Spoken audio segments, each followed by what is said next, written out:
तो आज का जो शेयर रहने वाला है वो है वोल्टैम ट्रांसफॉर्मर्स लिमिटेड। शेयर को देखोगे तो बढ़िया गिर रहा है शेयर, ठीक है। अगर एक दिन की बात करूँ, आज सिंगल डे पे अप्रॉक्स 5% गिर गया।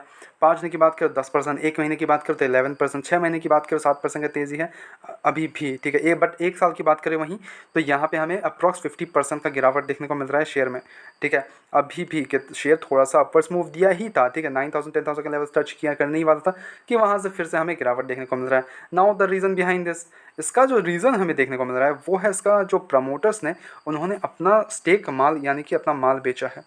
तो promoters offload 7.8% stake in Volta transform for ₹600 crore, ठीक है। 600 करोड़ रुपए का डील देखने को मिल रहा है हमें। 7.8 स्टेक अपना ऑफलोड किया है, ठीक है। प्रमोटर्स ने यहाँ माल बेचा जिसके कारण थोड़ा सा हमें मार्केट में दबाव देखने को मिल रहा है शेयर में, ठीक है।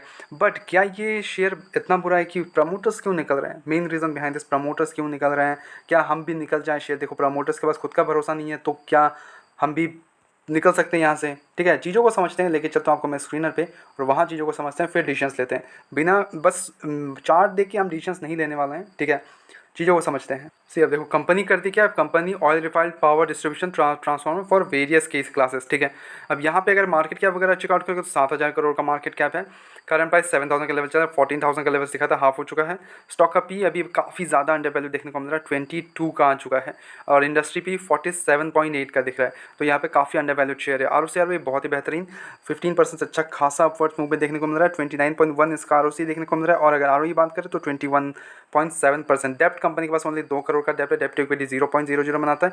अब यहाँ पे अगर आप बैलेंस शीट में चेकआउट करते तो कंपनी के पास रिजर्व है 1,578 करोड़ रुपीज़ के। तो डेप्ट के कारण फेलियर के चांसेस तो बिल्कुल भी नहीं है, ठीक है। 18% पे ऑपरेटिंग मार्जिन कंपनी है, ठीक है।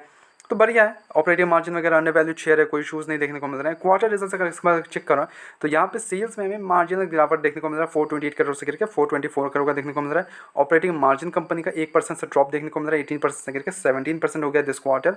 At the same time company net profit है वो 79 करोड़ से इंक्रीज होकर 80 करोड़ का देखने को मिल रहा है। अब ये क्यों हुआ, ठीक है। वहाँ पे तो वो देखने को मिल रहा था, कम देखने को मिल रहा था, पर अदर इनकम इसका जो है वो 29 करोड़ से इंक्रीज होकर 36 करोड़ का देखने को मिल, जिसके कारण हमें यहाँ पे नेट प्रॉफिट में 79 करोड़ से इंक्रीज होकर 80 करोड़ देखने को मिल रहा है। अब जो अर्निंग पर शेयर यहाँ पे 78.52 से इंक्रीज होकर 78.63 का देखने को मिल रहा है।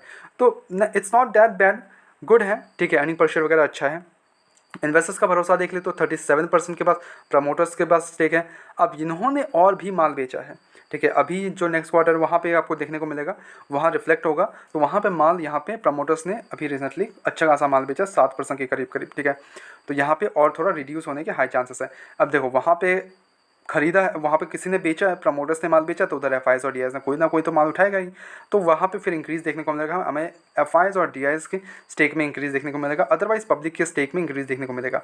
बट यहाँ पे गवर्नमेंट के पास भी स्टेक है 0.08%, which is a great thing. F और डी के पास खुद के पास एक अच्छा खासा स्टेक है, 23% का स्टेक है इनके एफ के पास, और डी के पास 23% का स्टेक है। मे बी नेक्स्ट क्वार्टर हमें इंक्रीज़ देखने को मिले इनके एफ और डी के स्टेक में, बिकॉज उधर प्रमोटर्स ने बेचा है माल तो कोई ना कोई तो खरीदेगा, तो इनमें से किसके पास बढ़ता है वो देखने लायक होगा। बट क्या ये कंपनी इतनी बुरी हो जाती है जिसके कारण तो अभी जो भी प्रॉब्लम्स देखने को मिल रहे हैं हमें यहाँ पे सेल ऑफ देखने को मिल रहा है, काफ़ी अच्छा खासा लेवल्स आ गए हैं, 7,000 का लेवल पे चल रहा है। देखो अब आई would say that we should go for accumulation पे जाना चाहिए हमें, ठीक है। अब जो रीजंस हैं इसके, देखो कंपनी एक तो पावर डिस्ट्रीब्यूशन सिस्टम पे है, ठीक है, और अगर रोइड मोड पे यहाँ पे करोगे तब प्रोडक्ट्स इसके the company portfolio comprise of oil field power, ठीक है, डिस्ट्रीब्यूशन, ट्रांसफॉर्मर्स, सर्विसेज अदर्स में है। Company offers range services related to transformers and electrical system including spares, asset management service, diagnostic and conditioner monitoring, factory overall repair reimbursement, काफ़ी ज़्यादा फैला हुआ इनका business है, ठीक है। डोमेस्टिक इनका 98% से है और एक्सपोर्ट्स इनका 2% पे है। जो इसके टेक्निकल ऑर्डर बुक इसका अगर चेकआउट करोगे तो ऑर्डर वर्थ ₹1022 एंड जो इसके लिमिटेड फॉर 263 करोड़ का supply for various range of power distribution as of October 2024 तक इनके जो अनएग्जीक्यूटेड ऑर्डर हैं वो है 1022 करोड़ का, ठीक है। अभी भी लेवल्स हैं निकलने के लिए, ठीक है। अब जो कंपनी केपिक्स वगैरह का ध्यान रख रही है वो उन्होंने अप्रूव किया है 200 crore primary building cross route facility for manufacturing power transformers within a capacity of 6,000 MVA PA near Vadodara, ठीक है। वडोदरा में इन्होंने अपना इन्वेस्टमेंट्स कर रहे हैं, अप्रूव किया है केपिक्स करने का, ठीक है। कंपनी डेप्ट फ्री है तो इस पर कोई इशूज़ नहीं होने चाहिए। तो जो भी इनका जो फोकस है वो इसका टोटली अभी इसको इंक्रीज़ करने पे, which is a great thing. तो ये पैसा भी उसी के लिए जुटाए हैं, due to increase the facilities and everything, ठीक है। तो यहाँ पे एक अच्छा खासा फिर से हमें मूव देखने को मिलेगा, फिर वहाँ फिर पछताना पड़ जाएगी कि हमने क्यों नहीं लिया उस टाइम पे इतना गिरावट पे।